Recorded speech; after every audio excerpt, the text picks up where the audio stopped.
Hi, my name is Danciu, and this is my story.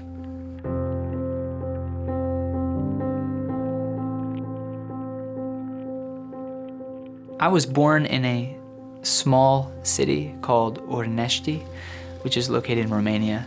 My birth parents were 18 years old when they had me. I'm not entirely sure when I was put in, but I spent the first 3 years of my life in the orphanage in Romania.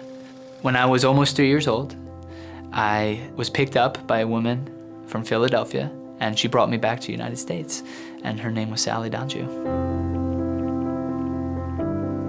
During my adoption, my mother and father were having some problems. And the biggest part about that is because you're adopting a child, they had to kind of keep that hush-hush. And after I was adopted, my father moved back to Romania, and from that moment on, I never saw him steady. It's one thing to be adopted.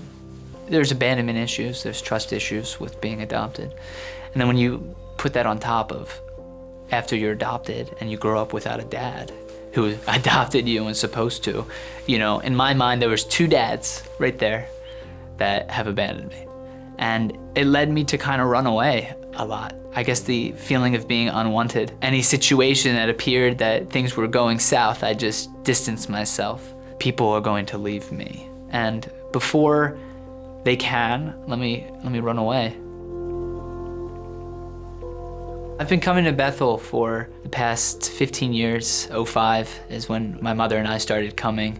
She hired Ann Eichner at her flower shop, and unbeknownst to us, or my mother, Ann was married to Pastor Steve Eichner, and Ann told us about this church called Bethel, and the rest is kind of history.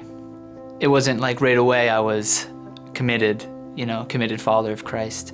It was difficult to understand who God was, to imagine a God that loved me and made me in His image. It took me a long time to kind of see my own self-worth through God's eyes, and now I'm finally in a better spot.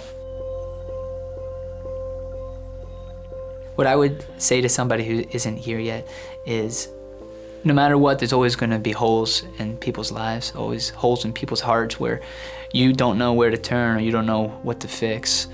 But the truth is, when you start coming here and when you start meeting the people here who want what's best for you, and when you start learning about a God who also wants what's best for you, He's going to start filling you up in ways that you had no idea.